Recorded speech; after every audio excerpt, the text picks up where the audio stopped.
आज हम 12th class के फिजिक्स का जो है वो एसी चैप्टर अल्टरनेटिव करंट जो है प्रत्यावर्ती धारा का इम्पोर्टेंट ऑब्जेक्टिव जानेंगे। इसमें सबसे पहला ऑब्जेक्टिव है, ठीक है, विस्थापन धारा एसी और डीसी, यानी प्रत्यावर्ती धारा डीसी धारा कोई भी धारा रहे सबका मात्रक एम्पियर ही होता है। पहला का आंसर हो गया एम्पियर।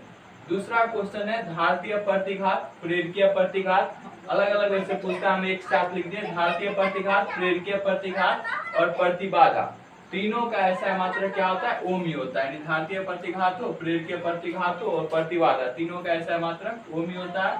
चौथा क्वेश्चन है एक प्रत्यावर्ती धारा का समीकरण जो है I बराबर 0.6 साइन 100πt निरूपित करता है, तो विद्युत धारा का आवृत्ति क्या होगा।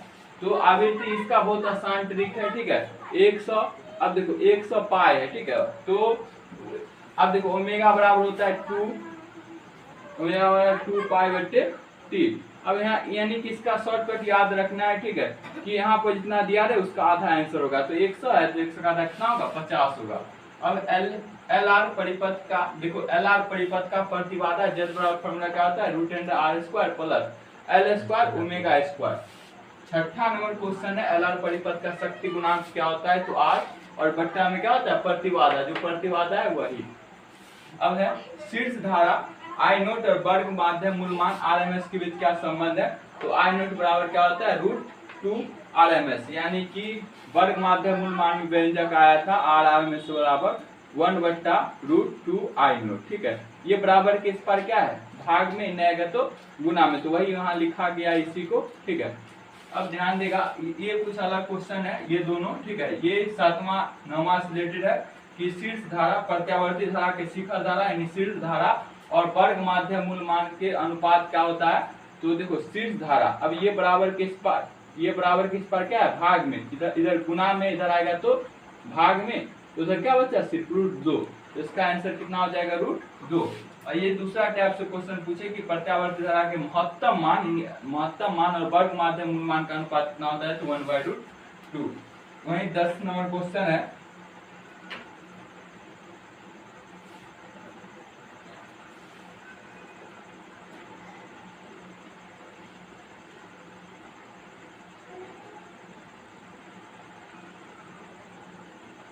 अब 10 नंबर क्वेश्चन है किसी धारा और विभवांतर के बीच कालांतर फाई है, तो शक्ति गुणांक क्या होगा, तो शक्ति गुणांक हमेशा फाई होता है, cos फाई, ठीक है। उसके बाद 11 नंबर क्वेश्चन एक पूरे चक्र में प्रत्यावर्ती धारा के माध्यम मान का मान कितना होता है, 0।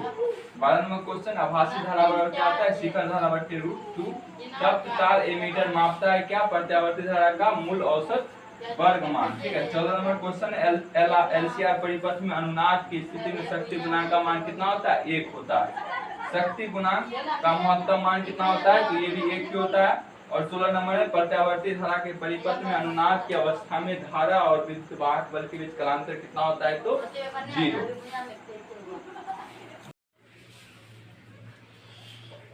ये 17 नंबर क्वेश्चन है एलसीआर परिपथ का प्रतिबाधा को जेड स्विच करते, इसका व्यंजक क्या था, √r², उसके बाद L ओमेगा -1/c ओमेगा का स्क्वायर, ये हो गया। 18 नंबर क्वेश्चन है एलसीआर परिपथ का कलांतर को हमेशा cos फाई स्विच करते हैं, तो वो होता है R बराबर √z, जो प्रतिबाधा जो आया है वो इसको ऐसे भी लिख सकते हैं, R के जगह पर R और Z बराबर ये होता है, तो ये इसके जगह पर Z लिख सकते हैं, ठीक है। इसको 19 नंबर क्वेश्चन है फॉर्म फैक्टर का मान कितना होता है, 13.11 और पीक फैक्टर का मान 1.41। प्रत्यावर्ती धारा का माध्य और औसत मान क्या होता है, तो प्रत्यावर्ती धारा के माध्य और औसत मान को I एवरेज स्विच करते हैं 0.637 और I नोट। उसके बाद प्रत्यावर्ती धारा का वर्ग माध्य मूल मान बराबर क्या होता है, 0.707 I नोट। एक पूरे चक्र में एसी का औसत मान कितना होता है, तो 0। अगर ऐसे क्वेश्चन पूछा है कि देखो एक पूरे चक्र में एसी का औसत मान 0 होता है, प्रेरकीय प्रतिघात को स्विच करते हैं एक्स से, प्रेरकीय प्रतिघात बराबर L ओमेगा होता है और धारतीय प्रतिघात बराबर 1/c ओमेगा। जब प्रेरकीय प्रतिघात L ओमेगा और धारतीय प्रतिघात बराबर हो तो उसे विद्युत अनुनाद कहते हैं, और उस समय जो धारा प्रवाहित होता है प्रेरकीय प्रतिघात धारतीय प्रतिघात बराबर होने से उसे वाटहीन धारा बोलते हैं, ठीक है। और एल ओमेगा 1/c ओमेगा के बराबर हो तो शक्ति गुणांक का मान कितना होता है? 1 होता है। ये 3 बात याद रखना है। 25 नंबर क्वेश्चन, एलसीआर परिपथ में विद्युत धारा और विद्युत वाहक बल के बीच के आधार के द्वारा जो खींचा गया आरेख क्या होता है? कलांतर आरेख। उसके बाद है शुद्ध धारतीय परिपथ में ईएमएफ और आई के बीच कलांतर कितना होता है? 90 डिग्री। और शुद्ध प्रेरकीय परिपथ में ईएमएफ और आई के बीच कलांतर होता है 0 डिग्री। आधे चक्र में एसी का मान कितना होता है? तो 2I0/पाई। 29 नंबर है, यदि एसी का अधिकतम विद्युत वाहक बल E0 हो तो वर्ग माध्य मूल मान होगा। तो वर्ग माध्य मूल मान क्या होगा? तो फॉर्मूला होता है E बराबर E0/I बराबर होता है I0/√2। तो उसी आधार पर लिखा गया E बराबर E0/2। अब देखो 220 वोल्ट एसी वाले का शिखर मान क्या होगा? फॉर्मूला जानते ही हो, E बराबर E0/2। तो इसमें क्या दिया हुआ है कि E का मान दिया हुआ है। तो E का मान कितना दिया हुआ है? 200, ठीक है। और फॉर्मूला का E0/√2। तो इधर भाग में इधर आएगा तो गुना में 200√2। 31 नंबर है, ऊंचाई ट्रांसफार्मर में क्या होता है? N2 ग्रेट N1 और अपचाई में N1 ग्रेट N2, ठीक है। 32 है, किसी एलसीआर परिपथ का ऊर्जा क्षय होता है प्रतिरोधक के रूप में, हमेशा याद रखना। 33 नंबर शक्ति गुणांक का मान होता है 0 से 1 तक। और वैद्युत लेपन किसमें होता है? तो डीसी में।